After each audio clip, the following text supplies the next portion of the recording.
At our 7th wedding anniversary dinner, I noticed something strange. My best friend, Darren Blackburn, who had always been single, had suddenly changed his profile picture to a couple's photo. "So you've been hiding a girlfriend from me?" I joked with a grin. "When are you bringing her around? I should at least meet her and make sure she's good enough for you." He just smiled and shook his head, brushing it off. "Not yet," he said. "It's not the right time." Then Deanna Cunningham, my wife's voice, called out from the kitchen, "Babe, come help me tie my apron." I hadn't even pushed my chair back yet when Darren was already on his feet, jogging over. He stepped behind her, wrapped his arms around her waist, and tied the apron strings for her. I froze where I stood, seeing the look on my face. He quickly tried to explain, "I'm just used to helping out at home. My mom's always bossing me around. It's basically muscle memory. Don't read into it." I didn't argue or make a scene. I kept my expression neutral and carried on with the dinner as if nothing had happened. Only after all the guests had left did I turn to Deanna, who was clearing the table, and say calmly, "Let's get a divorce." She slammed the dishes down with a loud crash and glared at me. "Seriously, over something like that? Just because he tied my apron once?" Chapter Corey Graham, in the 7 years we've been married, I've never once made you do any housework. I've given you everything, my whole heart, my whole world has revolved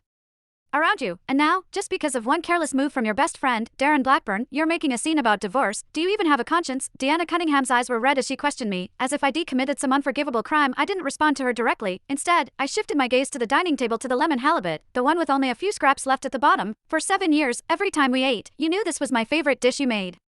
You always placed it closest to me, but this time, you said it in front of Darren, who happens to like it too. Deanna choked on her words for a second, then snapped, "What's there to even talk about? No one was helping when I was serving the dishes. I was overwhelmed and didn't think that much about it." I shook my head, my voice hoarse. "It's not just that dish. When everyone sat down, you pulled out a chair for Darren first. When his glass was empty, you opened a new drink for him, and it was orange soda, the flavor he likes but I don't." Deanna, people don't act out of character. When you love someone, even subconsciously, you want to give them the best of everything. When you didn't have time to think, your instinct was to treat another man well. That's the real reason I want a divorce. Her expression darkened. She looked at me like I was insane. "Corey, are you sick? A few unconscious actions, and you spin them into all this nonsense. If you're so good at this, why don't you go become a detective? And what do you mean by another man? That's Darren. He's been your best friend since childhood. If it weren't for you, I wouldn't have taken extra care of him at all. How does that turn into me having something going on with him? Do you have any sense at all?" She stormed into the study, grabbed a photo album, and threw it down in front of me, page after page. There were photos of Darren and me from childhood to now. In every single one of them, we were smiling like brothers. The most